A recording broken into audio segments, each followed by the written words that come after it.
So just to say a few things before we have our death rehearsal practice. So this is not wishing for death or recommending physical death in any way, shape or form. It's merely doing our homework when the exam actually happens. So those of you who've been through school, university, know that if you've done your revision before you walk into the exam hall, you feel a lot more at ease with things.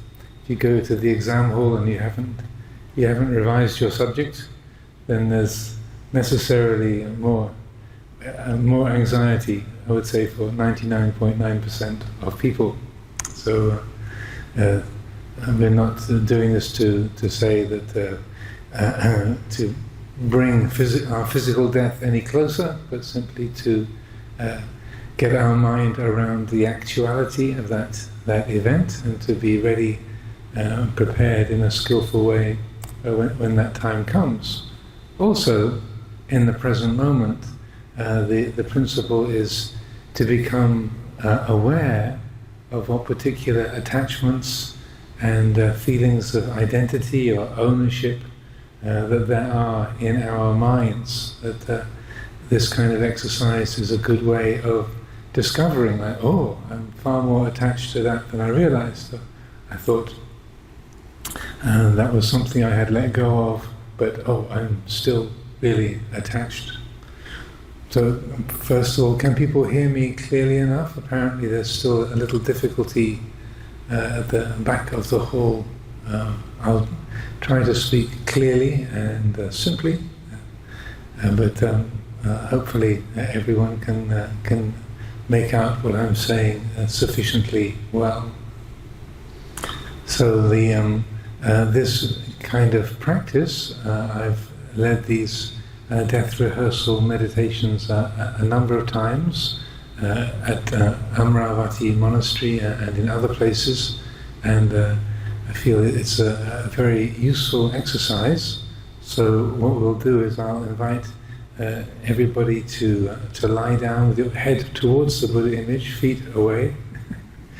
Most people, I would think, would be expecting to do that, but please make sure you don't have your feet pointing towards the Buddha.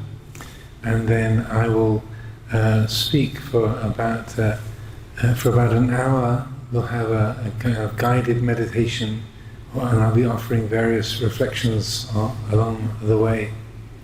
So please do get yourselves comfortable.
So this is an exercise of our imagination and visualization,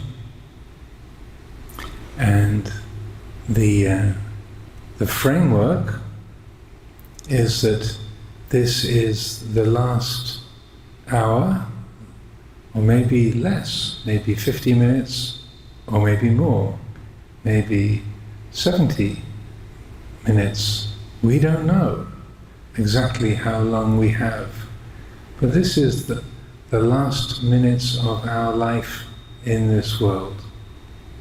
This is for us to imagine. We've had some illness, some injury, we're in great old age.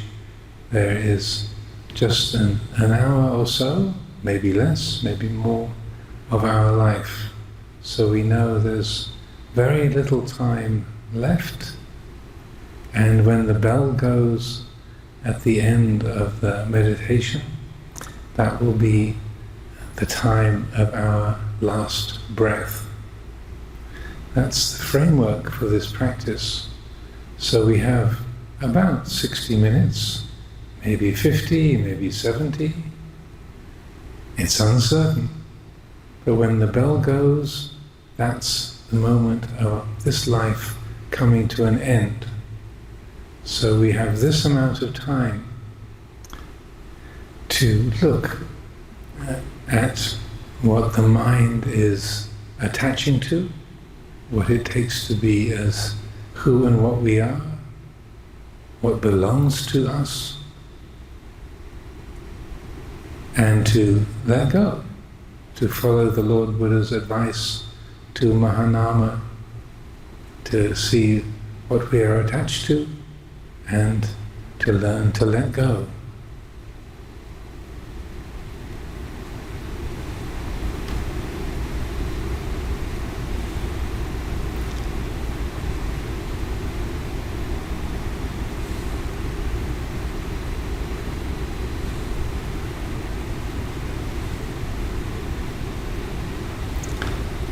Now, for this exercise, we can assume a very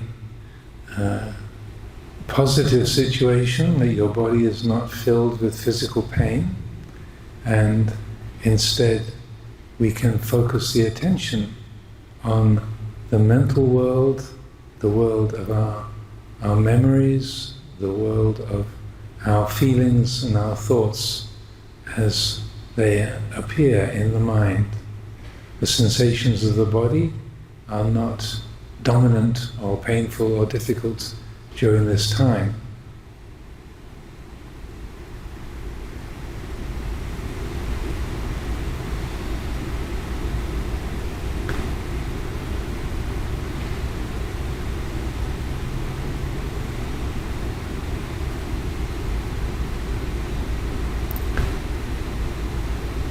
And now we have just about an hour, maybe less, left in this life.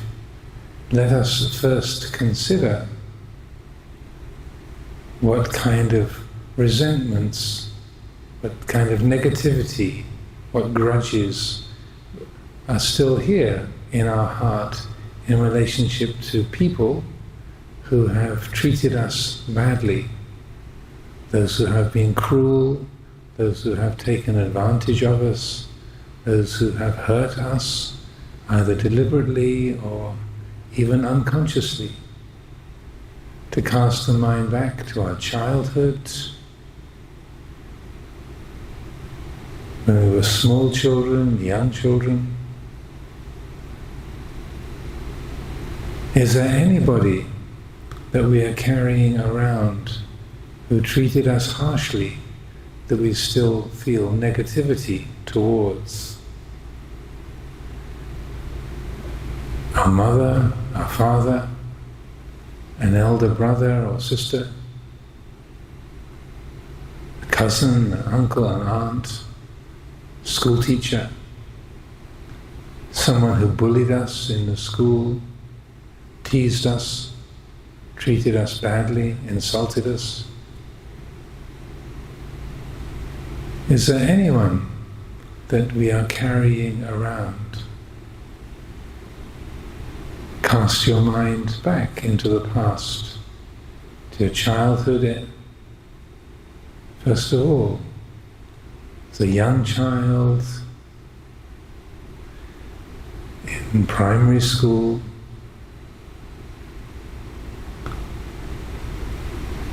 in the home. Is there anyone that you're still feeling negative towards? You nurse a feeling of hatred, a grudge, that patika.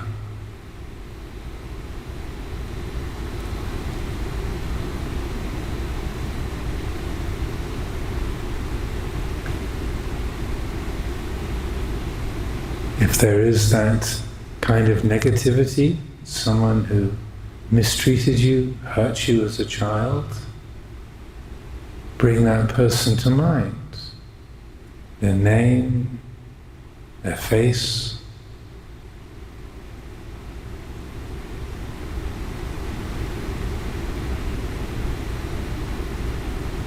To consider, is your hatred going to change them? Can it change the past? Can it undo the hurt that was done to you? Can it?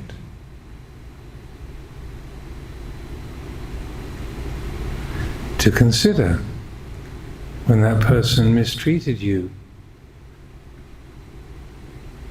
were they wise? Were they thoughtful? Did they consider carefully what they were doing before they acted in that hurtful way? Or were they filled with their own fears, their own insecurity, their own restlessness, frustration, their own desires? Were they guided by greed, hatred, and delusion? What do we think? How do we feel?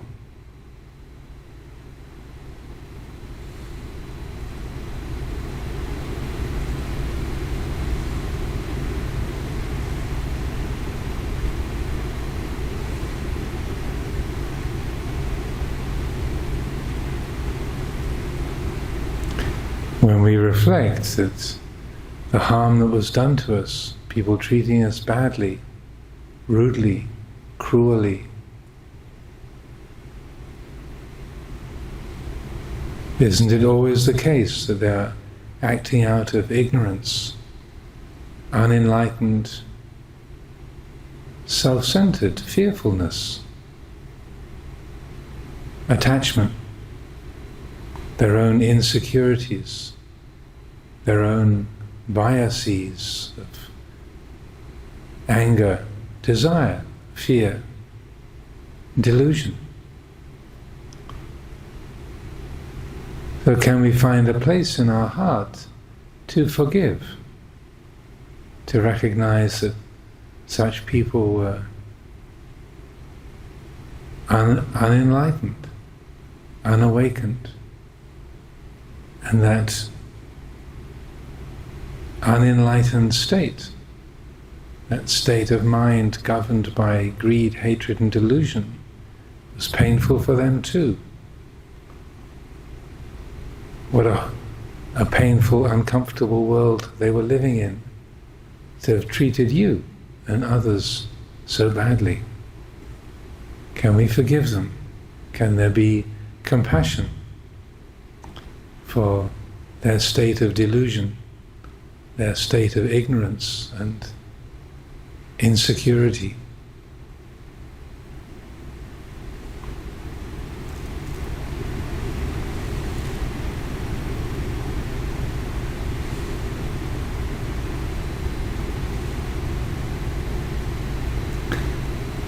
Then as we grow up into our years of a teenager, a young adult, our working life, university, studying, traveling,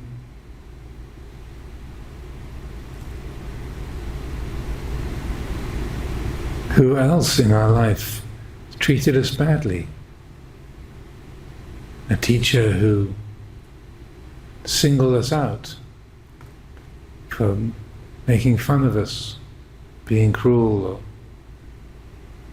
favoring other students, ignoring our qualities, not giving us opportunities.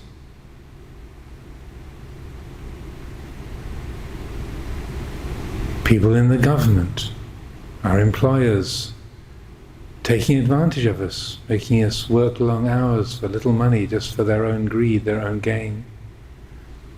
Political figures arranging things for their own advantage, their own inflated view of themselves. We are just a subject of their ambition, their greed, their self-centeredness. people in our family who favored our other siblings or relatives, put us down, treated us unfairly, hurt us physically, emotionally, financially. As we remember these things, relive these painful times of being teased, being rejected, being judged harshly by others, we remember the painfulness of that, how personal, how deeply we felt it at the time, the many tears we shed. But similarly, can we look at the miserable state of mind, those people who had power in our lives, our teachers, our bosses, our political leaders, the friends who betrayed us, cheated on us, took advantage of us. What a miserable state of mind they were living in to have acted that way to us and to others. Can we also find compassion, forgiveness for them not being enlightened, not being selfless, not being wise and kind?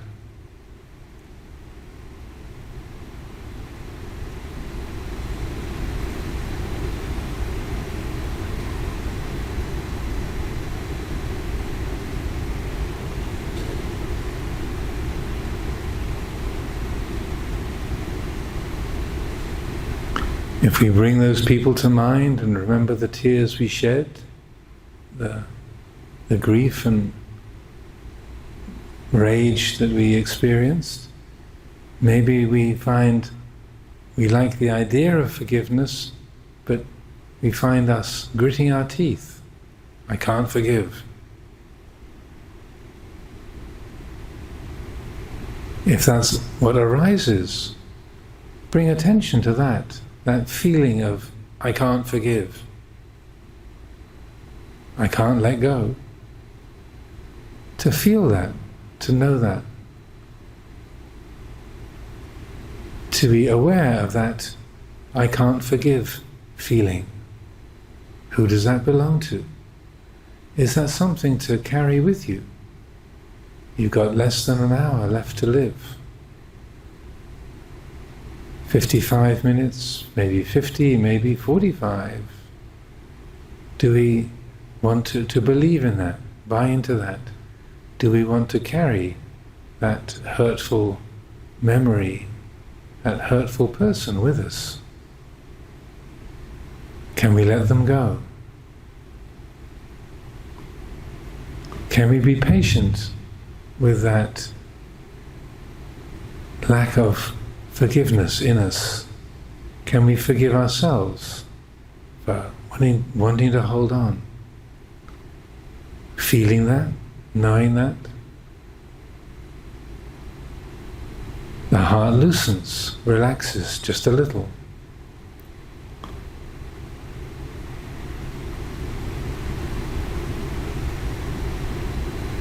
Then into our adult life, up to the present day. What other resentments are there?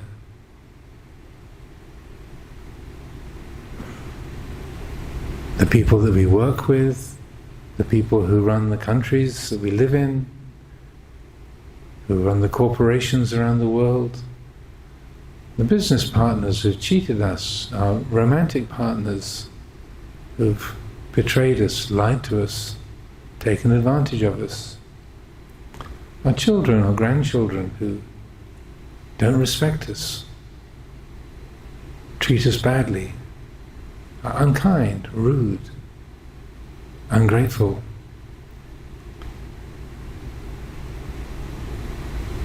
Bringing these resentments, these negative feelings, this grudge to mind,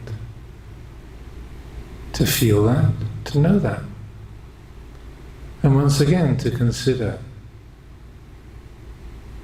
those who have treated us badly, our family members, our work colleagues, the people who run our companies, our colleges, the corporations around the world.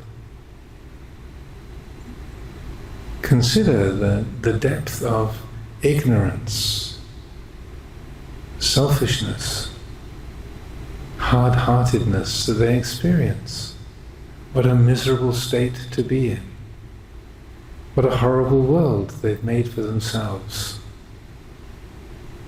Can we find a place of compassion, forgiveness, a relinquishing, a letting go?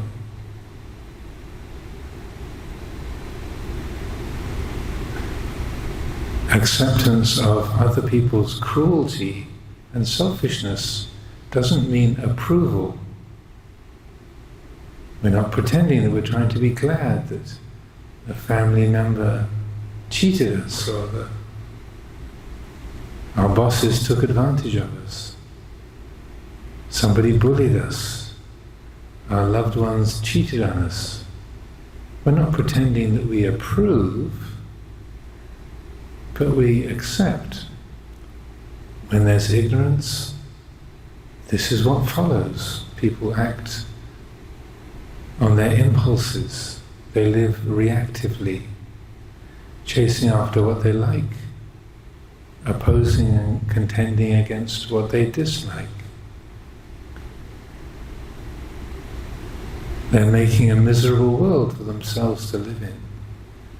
We're not glad about that, but that's how nature works. So we accept, this is how it is. It was painful, it was difficult. I'm not glad that it worked out that way, but here it is. So that place of acceptance is a place of great peace. And it's also where we find true compassion, forgiveness. We listen to the cries of our own heart. We listen to the cries of the others, guided by ignorance, fettered by craving. Compassion for the painful world they create for themselves and others. So, from that place of listening, of acceptance, letting go arises, our heart relaxes.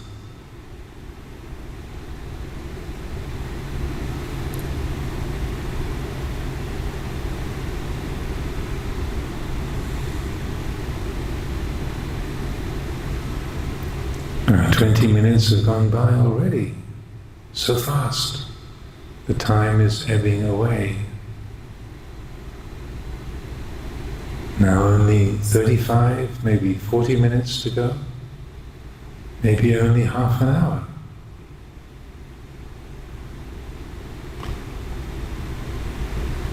So we bring to mind, again going back to our childhood, those who have loved us, cared for us, our mother, father, grandparents, endlessly kind, helpful, friendly.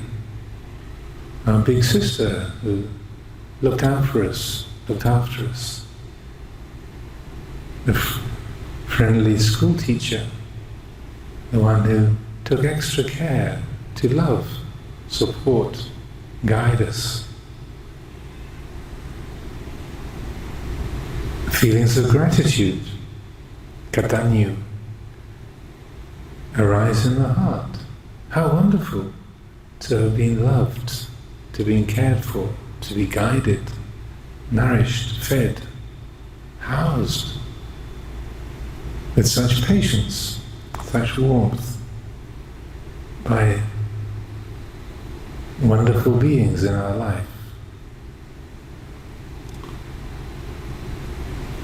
The katanyu, gratitude, gratefulness, means knowing that which has been done. Kata, what has been done, anya, to know, to be aware of, to acknowledge what has been done for us. Gratitude arises.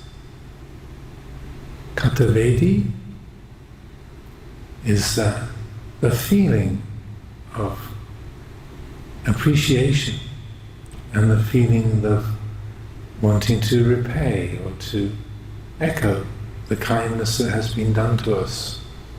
It's not a debt, but the brightness of the heart that arises in response to being loved, to being helped, to being grateful for what has been done for us. So, bringing to mind the memories of our childhood, in the family home where we grew up, our primary school, kindergarten, junior school, our dear friends, those who are special to us, those bonds of love and support, deep friendship that were formed. Bring those to mind.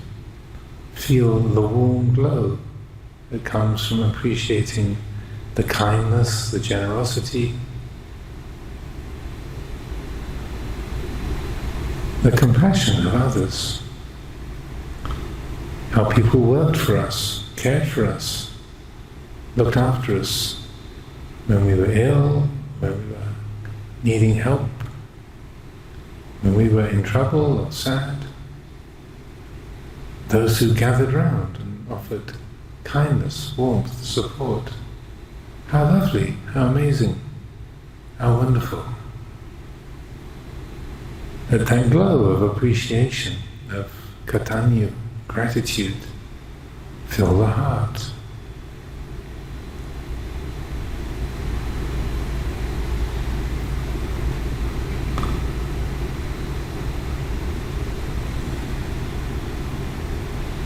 And thinking of the times of our adolescence, as a teenager, a young adult, the guidance we received, visits to the temple, or spiritual teachers we came across, the members of our family who explained things for us, helped us to learn spiritual values, the beauty of kindness and honesty, generosity. How wonderful to be guided in such helpful ways, to learn how not to make trouble for ourselves. The people who ran our schools, the people who've fed us, cooked for us, provided the food, grew the food that we ate, that we've grown up with. All of those helping to support this life. How wonderful. We had a roof over the head, we had food to eat, schools to go to, things to learn, teachers who could help us to learn the ways of the world. How marvelous.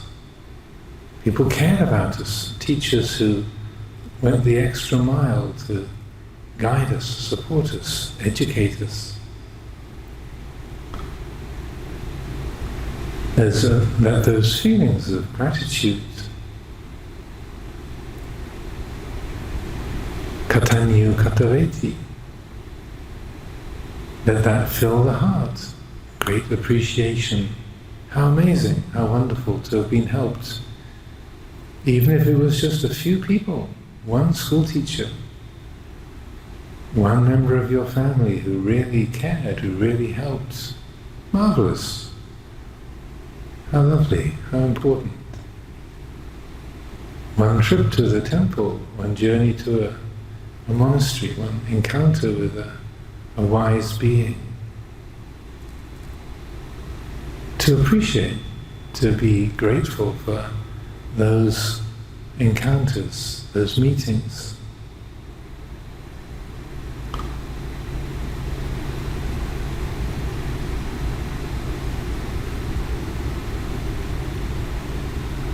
Then growing up into our adult life, leaving home, going to study, working, traveling the world, finding your place in society. Well, the many and various people that helped you along the way, your teachers, your fellow students, friendly bosses who helped and guided, took extra trouble to support and look after you, or the people who drove the buses to get you to the college, people who drove the trains, helping you to get to work, the pilots and the cabin crew that were on the planes to help you get to foreign countries to work and study. So many hundreds, thousands of people we benefited from, who helped us along the way, nameless folks who've been there to enable us to grow in the world, to learn, to work, to be an effective member of society. Spiritual teachers that we met, people who guided us in meditation, in virtue, in wholesome action. How helpful, how wonderful.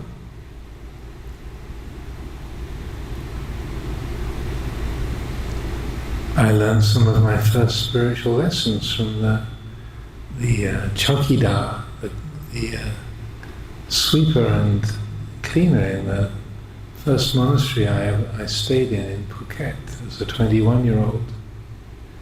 He was an old Indian guy, took incredible care of me. I never learned his name. He was very humble, the lowest rung of the ladder, no status, a sort of monastery cleaner and attendant. But he was so happy to help me, so kind, so friendly, so warm. I was so impressed. Wow, these people who live in Buddhist monasteries, they're really wonderful. So just the monastery attendant, an old Indian guy at a Thai monastery in Phuket, so humble, so friendly, so kind. I don't know his name, only saw him, only knew him for a day, but still sits in my heart as a great figure in my own spiritual journey. That was the recognition of, wow, there are really good people in this world. Yes. How many people are there like that in your life? Just one short encounter. Somebody in a shop who was kind and treated you respectfully. One police officer who let you off some infraction with a friendly warning rather than a big fine or a trip to the police station. Thank you, officer. You made my day.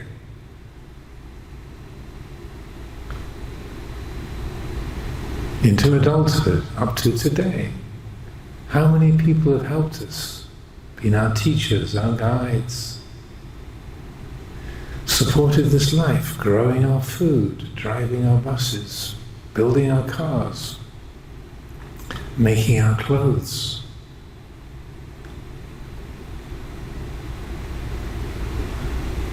Keeping the monasteries clean and tidy. This beautiful place here in Singapore, it's great. Magnificent monastery complex. How marvelous! There are all these halls, these facilities for food and bathrooms and walkways and gardens, shelters. Amazing, how wonderful. We can just walk in and benefit from the place. How many places like this in our lives? So we bring these to mind. Let that glow of gratitude, appreciation, all the thousands of ways we've been helped and supported.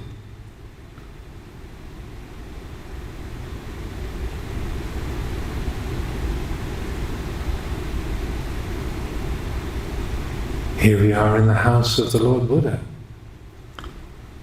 So particularly in terms of gratitude, appreciation, how amazing that the great being, the Mahapurisa of Gautama Buddha, lived in the world, walked in the world, made the extraordinary effort to realize full and complete enlightenment, extraordinary effort and skill in establishing the Dhamma teachings, the Vinaya discipline, with such brilliance, so comprehensive, so fully attuned to human life that here, today, 26 centuries later, here we are, benefiting from his extraordinary wisdom, his kindness, his compassion.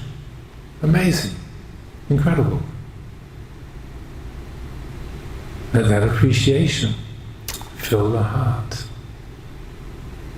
And those are the many generations following along from the Lord Buddha. Generation after generation of teachers, practitioners, those who followed his way, learnt his teachings, passed them on. Generation after generation after generation. 26 centuries, it's maybe 100 generations of people passing it on. Parent to child, child to grandchildren, down through the centuries to today. How wonderful.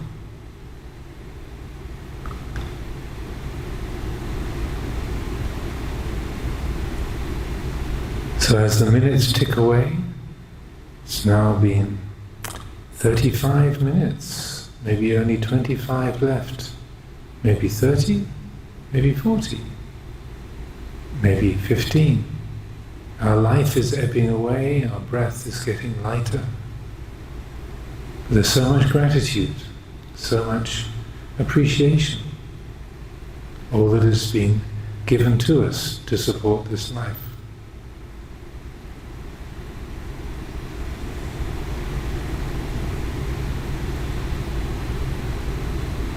Then turning to our own history, our own actions, our own memories, what have we done with our life? What has been regrettable? What animals did we kill? What lies did we tell? What things did we steal? What people did we cheat and deceive? Just even saying those words, there can be a shrinking, a recoiling of the heart. I don't want to think about that. I want to forget all that. But what are we carrying around about our own lives, our own actions from early childhood? Ways we betrayed our friends, didn't stand up for a companion who was being bullied, teased. We turned away, let them be hurt. So to look at our own regrets, our own self-criticism, the things we feel bad about our own actions, our words, from early childhood, the way we treated our sisters and brothers, to let those memories of cruelty, unkindness, greediness, selfishness, let them come into the heart, and letting them in, to recognize, or was I an arahant? Was my heart completely free of greed, hatred and delusion? Of course not. As a young child, 3, 4, 5 years old, the impulses towards being selfish, being hurtful, they're very strong. We haven't learnt much. Can we forgive ourselves for not being totally enlightened, for being governed by greed, hatred, delusion?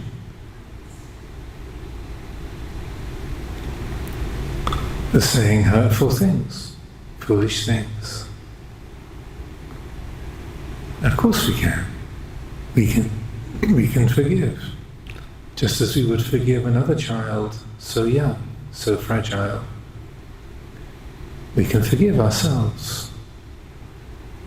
Not to say that those things were good or right, beautiful, but understandable, This is the kind of thing children do. Not beautiful, not wholesome, but this is part of the human world. Out of ignorance and insecurity, fear, we act in foolish ways. Out of impulse, cruelty. So then remembering our childhood, our early adolescence, teenage years. Similarly, how many lies did we tell? How often did we cheat? How often did we behave hurtfully, dishonestly, unkindly? Painful to remember. Part of us doesn't want to think of that. But if we walk through that, step through that resistance, not wanting to think about it, not wanting to remember, then through that, on the other side, we can find a place of compassion, kindness, forgiveness. No wrongdoing is unredeemable. Every unskillful action can be forgiven, can be let go of. Doesn't mean that they're wholesome or good, but we can let go. We don't have to carry that around. We can forgive. That child was unawakened, foolish. They weren't acting from a place of thoughtfulness, mindfulness. This is what happens when ignorance is dominant. Feelings of greed and selfishness. Foolish things, painful things are said and done. That's the cause. This is the effect. So by turning towards these painful memories, we can find the place of forgiveness, compassion for this being. So too, for our adolescence, being a young adult, a student, in the working world, growing up, all the regrettable things we said and did, taking advantage of others, deceiving, ignoring the hurts of others. Yes, this happens. We all have these kinds of memories. Choices that we made that caused pain, difficulty, damage to others. We don't like that memory. We're not justifying that memory, but allowing it to be known. This is what happens when the mind is not governed by samadhi, concentration, sati, mindfulness, panya, wisdom. Foolish things get done. Painful results come from those foolish actions. That's how nature works. Seeing it in this way, there's an acceptance. Not approval, but acceptance. Letting go. Forgiveness.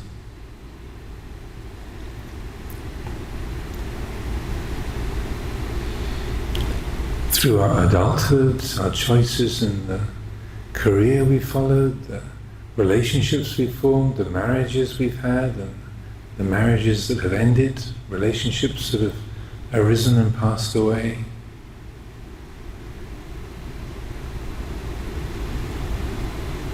Painful choices that we made. Someone that we're close to is in distress, confusion, and we just walked away, left them to it. Never followed it up. Just left it behind and tried to forget. It's painful to acknowledge such things, but this is what we've done. I certainly have done that in the past. Something switches off, turns away, leaves others pain to themselves. It's not beautiful, it's not wholesome, but this is the kind of thing we do as human beings. Can we acknowledge that? Accept that.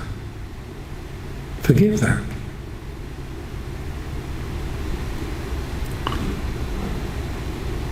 The broken promises, the hurtful words we've said, the shutting down of the heart, this all happens. We do these kind of things. Feel that, acknowledge that, and let go. We've only got 15 minutes, maybe 20, left to live. How many of our regrets do we want to carry into the life beyond this? Can we forgive? Can we learn from the painful things that have been done, said? Learn the lessons from those painful consequences and use that pain to help us to wake up, to not create the same kinds of affliction, disharmony, difficulty into the future.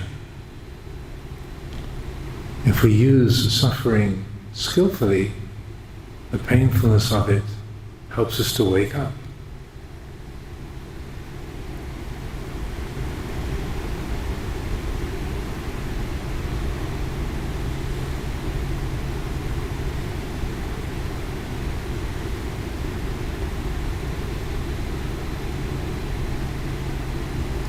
So the minutes tick away, maybe 15 left to go, maybe 10, maybe 20.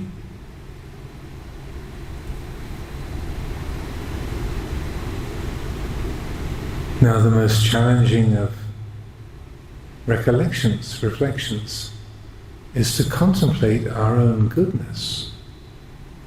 Not to be proud or inflated, but to consciously appreciate the good that has been done through this life, through our skillful choices.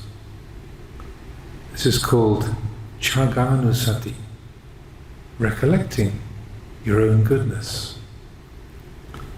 Often this is the most challenging, the most difficult to do. We don't want to be egotistical or inflated or proud. But the Lord Buddha encouraged exactly this. Chaganusati. Acknowledge your own goodness, your own generosity, your own purity of heart. This is of great benefit for our long-lasting welfare and happiness.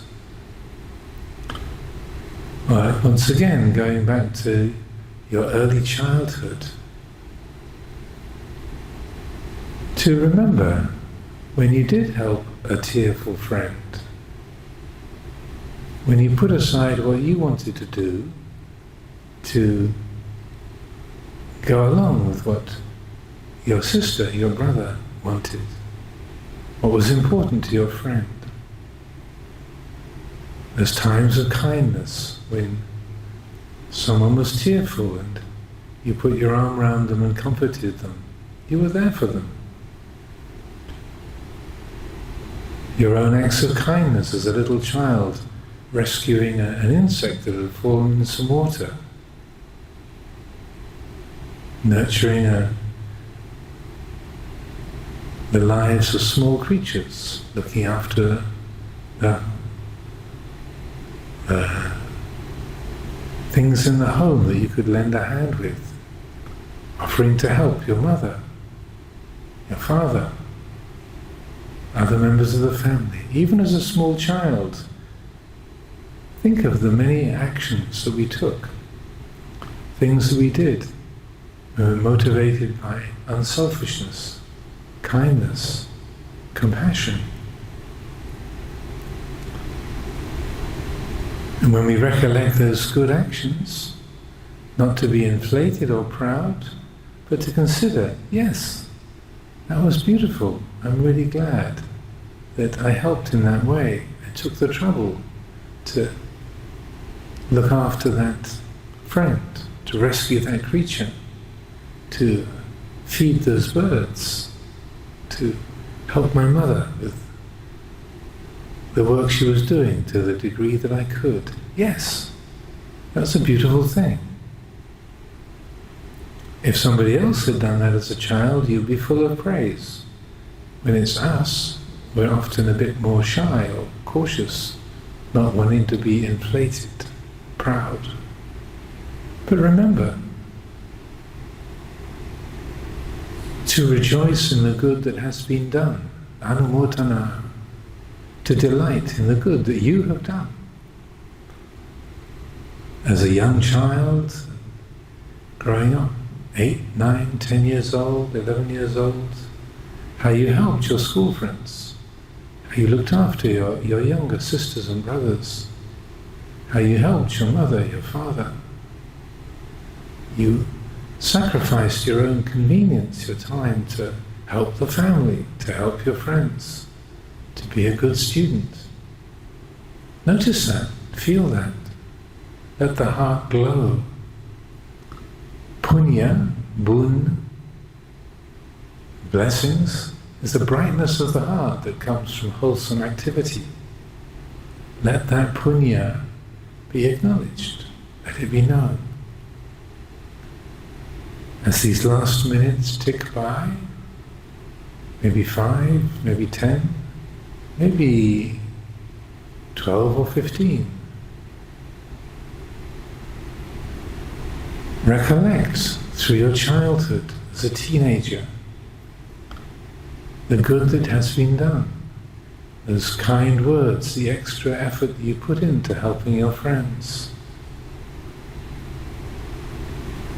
restraining yourself from teasing or bullying someone else in the school, choosing not to steal, choosing not to lie when to tell a lie would be so convenient, so easy, would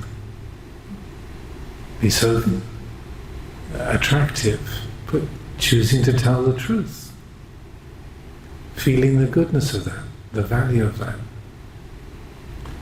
Growing up to the college years, young adulthood, entering the working world, the values that you adopted that were beneficial, helpful, your intentions to live a life that's skillful, to the degree that we've made those choices.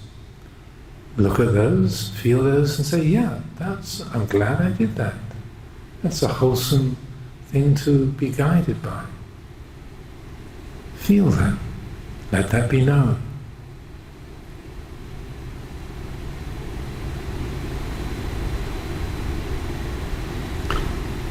The ways you've contributed to the well-being of society, even if it's just a tiny little bit that you feel you have done.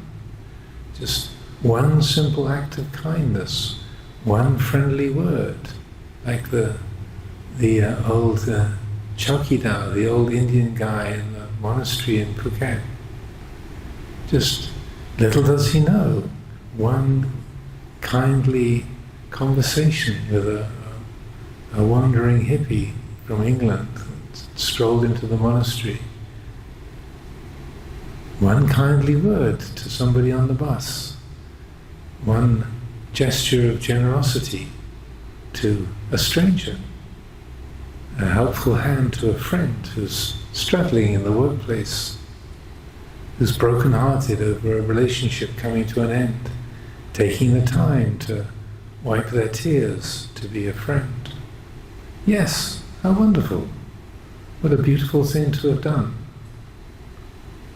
Let that be conscious. Let the heart appreciate that.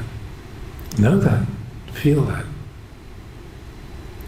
All the way up to the present, to this very day, choosing to spend a whole Sunday here in the temple, contemplating life and death, wholesomeness and unwholesomeness.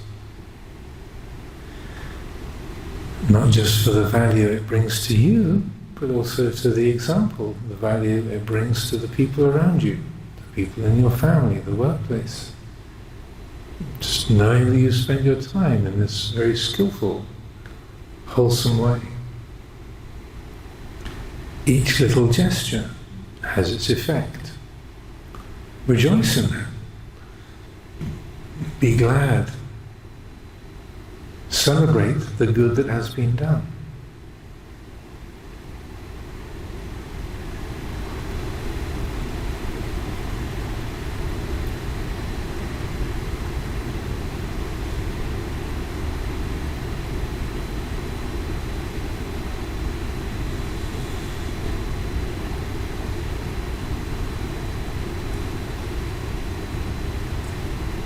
So the minutes steadily tick away. How much more time is left? The breath softer and softer. 5 minutes, 10 minutes. How much time do we each have left? We don't know. So having reflected on these 4 different dimensions of our life, our world, what we're resentful of in others, what we're grateful for in others, what we regret within ourselves, and what we're glad of, what we rejoice of in ourselves. Now as these last minutes, last moments are upon us, let go of everything. Let go of the memories, let go of the body, let go of its feelings. As the Buddha advised to Mahanama, one who fixes their mind on Sakkaya Nirodha, the cessation of identity, the state of liberation of such a one, of that layperson, is no different from the state of liberation of a monk who has been an arahant for 100 years. We have this opportunity. Let go. Not me letting go of stuff that I'm still hanging on to, but let go of there being a me who could hold on to anything, and that anything could be held on to, really and truly. Let it all go. Realize the heart of non-attachment, the unentangled heart. To embody that unentangled knowing quality,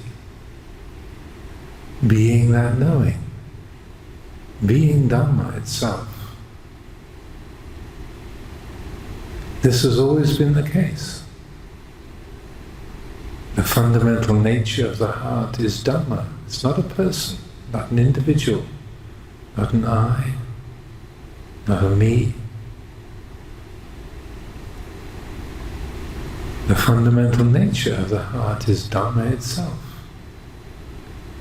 Knowing the arising and passing of the sensations of the body, the feelings of childhood, adolescence, adulthood, watching the movie show of success and failure, gain and loss, praise and criticism. This which knows the grand movie, the display of this life, that this awareness that knew the birth is now knowing the death, knowing the arising of an in-breath to the ending of the out-breath. This awareness which knows the cycle of the breath is the awareness that knows the cycle of this life.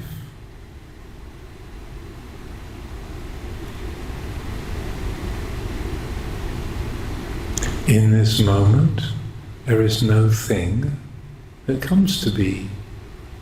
In this moment, there is no thing that really ceases to be. Thus, in this moment, this Paccuppanna Dhamma, this here and now reality, There is no birth and death to be brought to an end. Therefore, this moment is the absolute peace. And though it is just this moment, this simple here and now moment, there is no limit to this moment. And herein is eternal delight.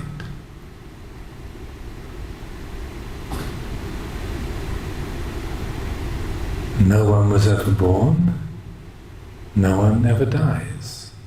There's just conditions of nature arising and passing, known by this awake, aware quality of the heart.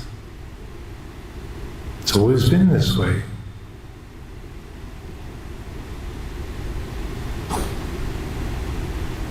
What is to be lost at the last breath?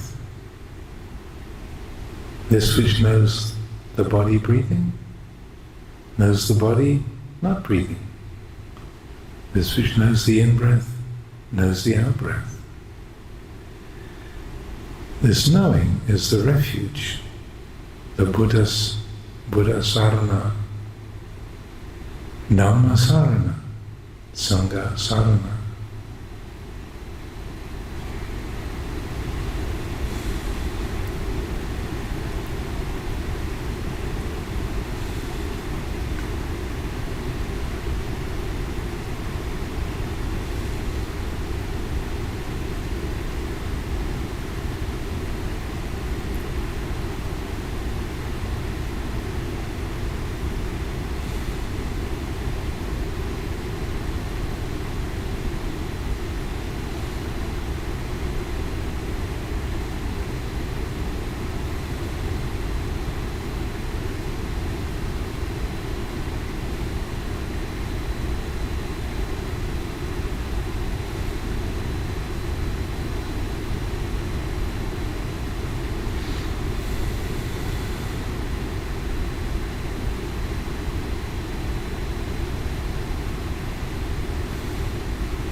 Just one ring, that's all you get.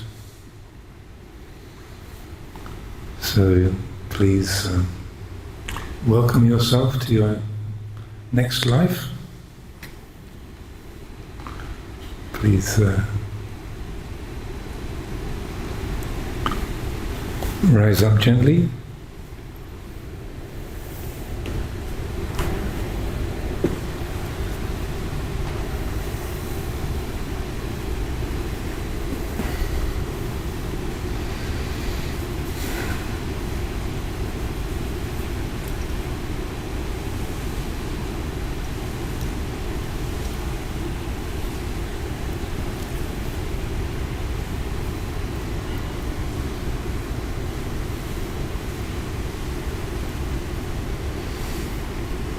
I was introduced to this as a practice in this kind of form by a teacher from the Rinzai Zen tradition in the United States, Chozen Bays, who was also a pediatrician by profession and a very wise Zen teacher. And I was so impressed with this as a practice, I thought, ooh, I'll do that. And so, having learnt this from her many years ago, when then I started to employ it as a kind of a sort of diminished or sort of simpler version for myself living at Amaravati Monastery, because in those days I wasn't the abbot, and the sittings were led by Lumpur Sumeto, and he would be the one ringing the bell at the end of the sitting. So the reduced version of this, very, very reduced and simple version, is if whenever you sit down to meditate and someone else is looking after the bell, if you take the bell as the last moment of your life, then you have the amount of time it takes for the sound to fade away to drop everything. So this is a very interesting exercise. You realize what your mind is dwelling on when the leader rings the bell, and oftentimes there's a sense of, oops, quick. But when the mind is wandering into some kind of fantasy or some memory or some busy with the activities of the monastery. But to hear that sound of the bell ringing, usually 3 times, and then giving yourself that amount of time till the sound fades to be ready. So I made that a regular practice. So whenever I had a group sitting in the monastery, I'd say, okay, this is the last 45 minutes or hour of my life, and when the Ajahn rings the bell, I've got that amount of time to drop everything as if that was my last moment. So as an ongoing practice, you don't have to have the whole sort of lying down and a series of contemplations, but just as a daily process, or however often you sit with others. And it really works well if somebody else is ringing the bell. If you're the bell ringer, it's kind of, the chemistry isn't quite right, because of that surprise. And this is also, as a practice, it's based upon another of the teachings of the Lord Buddha. There's a version in the northern Buddhist scriptures, in the Chinese Tipitaka. There's a sutra called the Sutra of 42 Sections, and there's a similar teaching you find in the Pali canon. So in the Pali version, it has the Buddha asking a group of monks, how do you develop mindfulness? How do you develop your quality of say, wise awareness in the present moment? And one monk says, I consider that we only have 70 years to live, and so that that's how I create a sense of urgency and mindfulness. And then another one says, well, I think we only have 50 years to live, and that's how I develop it. And another one says, 30, 20, 10 years, 5 years, 4 years, 3 years, 2 years. I consider we only have, if we only have a year to live, then how would we act? How would we relate to others? And then another one says, half a year, 1 month, half a month, 1 week, then 1 day and 1 night. And to each of these, the Buddha says, well, what about you? What about you? And the length of time gets shorter and shorter and shorter, till the one says, I develop mindfulness by considering that we only have the amount of time it takes to swallow a mouthful of food that we have already chewed, or the time it takes to go from the beginning to the end of an in-breath, or from the beginning to the end of an out-breath. And the Buddha said, these last two, they're the only ones developing mindfulness in an effective way. All the others, like, you haven't quite got the teaching. So the version of that in the Sutra of 42 Sections, in the Chinese Tripitaka, it's very, very similar. And the last few, one says, after a day and a night, they say the time it takes to milk a cow is about 20 minutes. And then the Buddha says to each of these, oh, you don't really understand my teaching. And then one says the time it takes to eat a meal, that you don't understand my teaching. But again, it comes down to that same, the time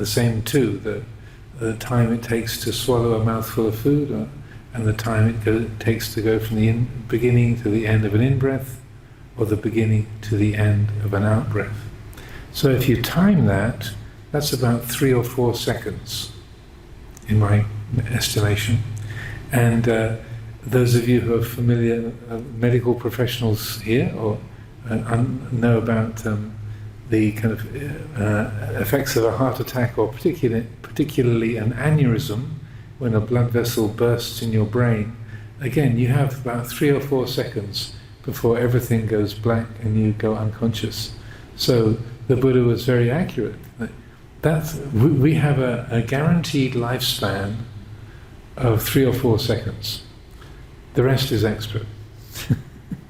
So even the sound of the bell, you get a little bit of extra time. It's a bit more than 3 or 4 seconds, but that I feel is again, it's a fairly challenging teaching of the Buddha, but it's very helpful, very realistic. That if you have an aneurysm burst in your brain, then that's the amount of time you have before everything shuts down. So that's the amount of time we have to really let go. And so, even though that's challenging to the ego, to the habits of self-view, I feel that it's good to bear that in mind.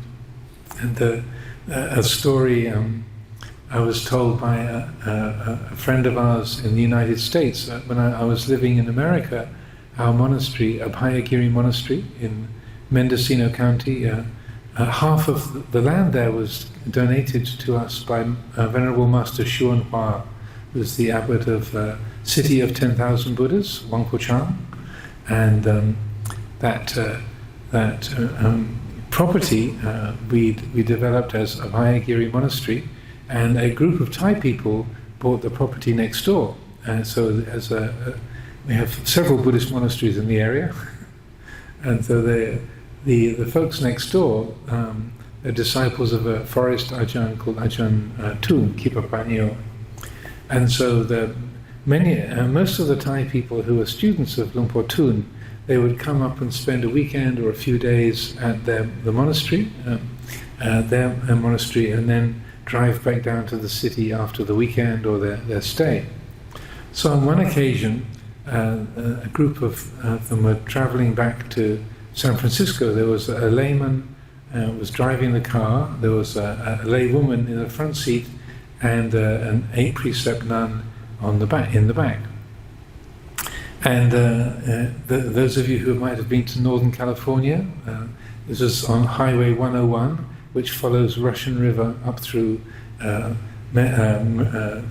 Sonoma County and Mendocino County.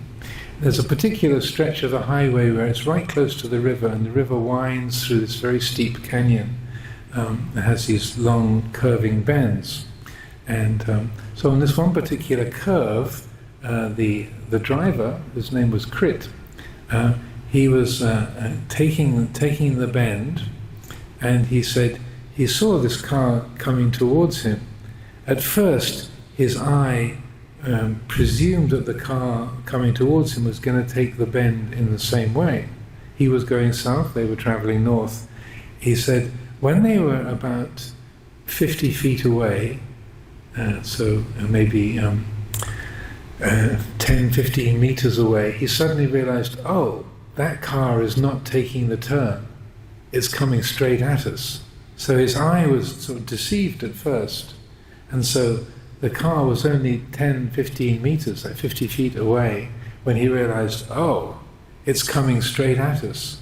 He said, in that moment, as this car is coming head-on towards them, he had this realization, well, here it is.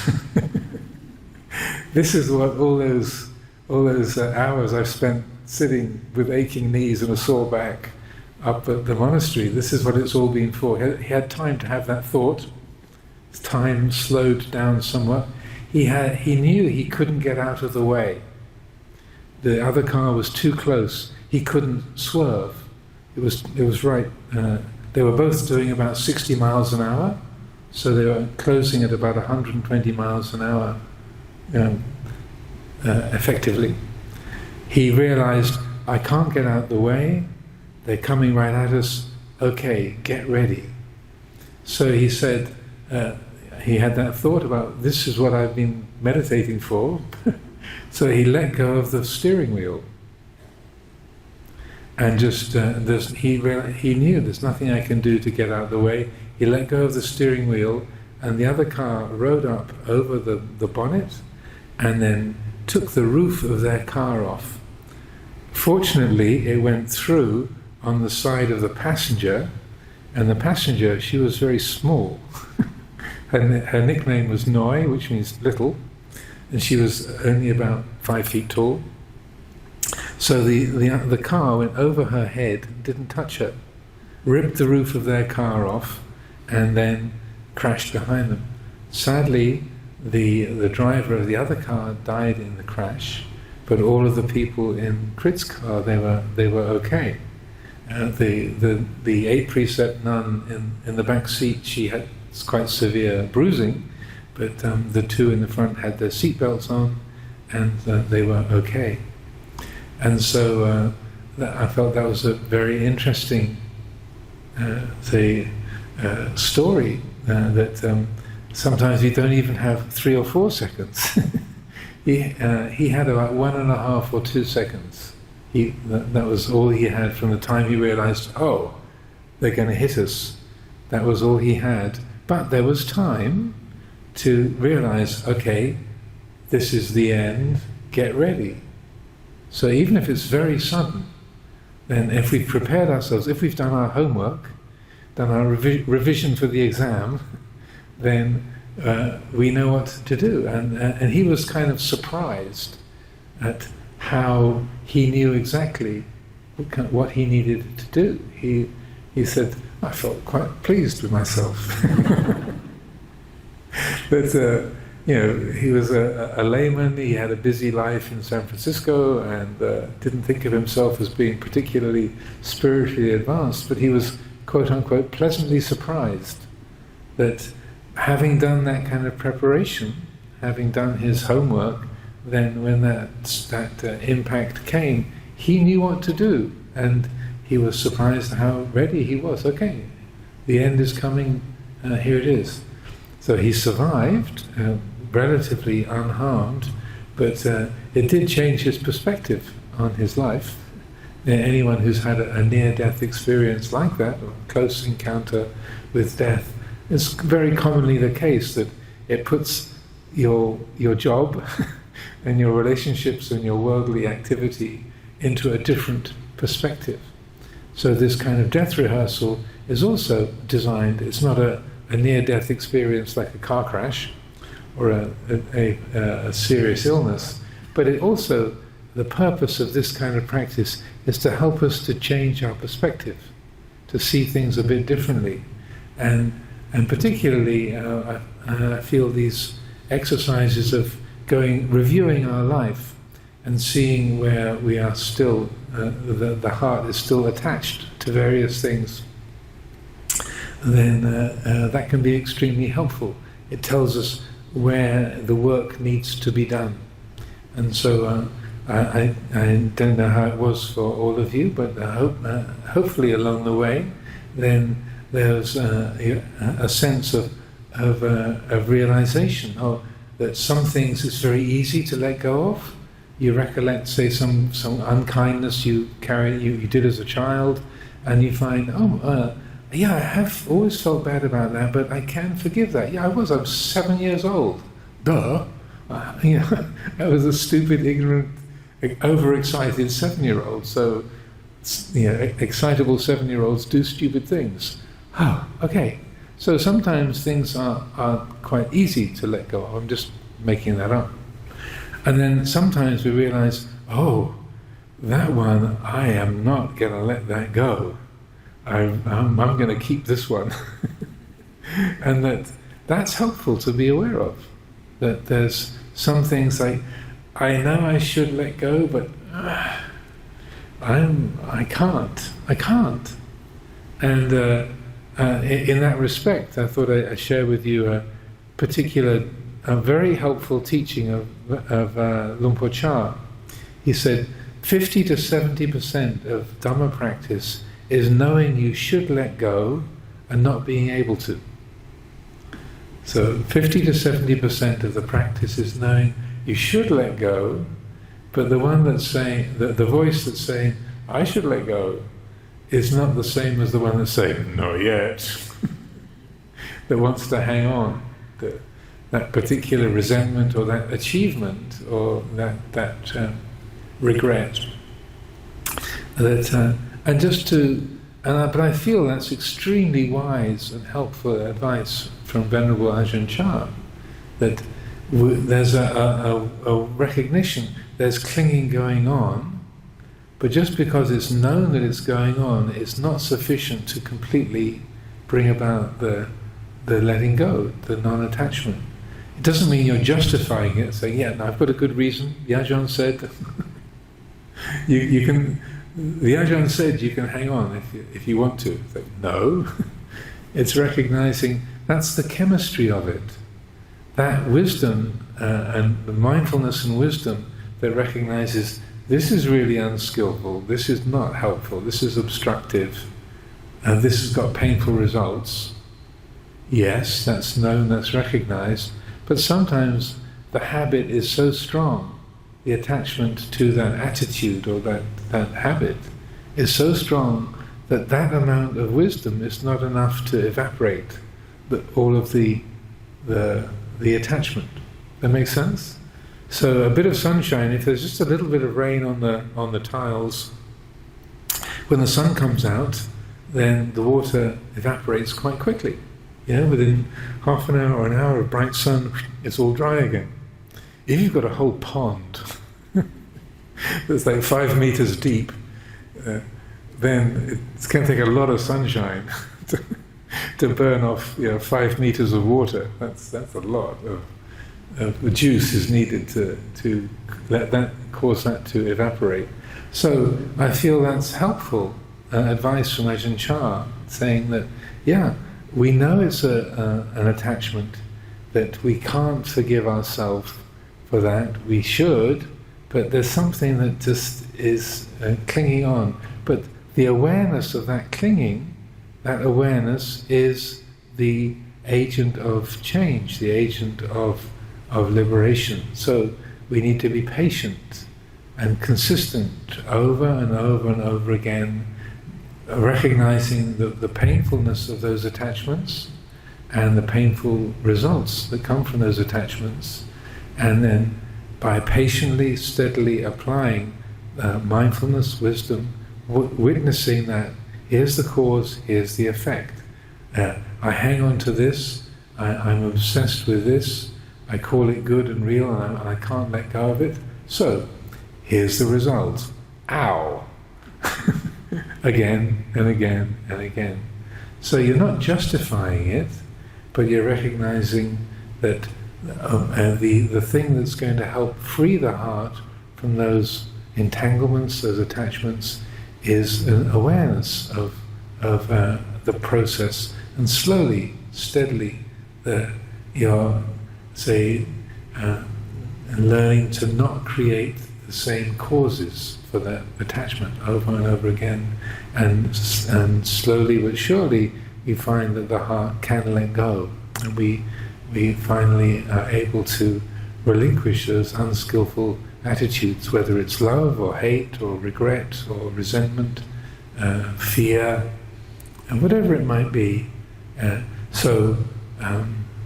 One of the very helpful Dhamma talks of Luang Por Sumedho, I think he gave about 30 years ago, in the early 1990s, was patience with the inability to forgive. Like knowing I should forgive that person and for the hateful things they did, but not yet.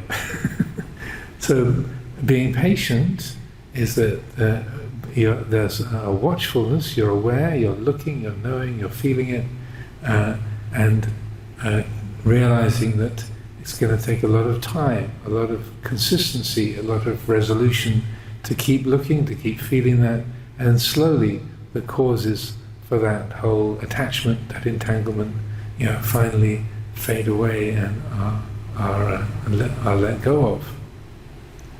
He would often use the example of when he was in the US Navy, which is a long time ago, in the 1950s. Luang Por Sumedho was a medic on a supply ship that went from the west coast of America to Japan during the Korean War.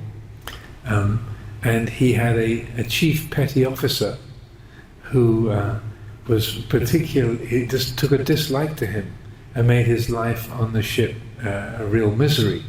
And seemingly quite deliberately, he didn't like the young medic that Ajahn Sumedho was then.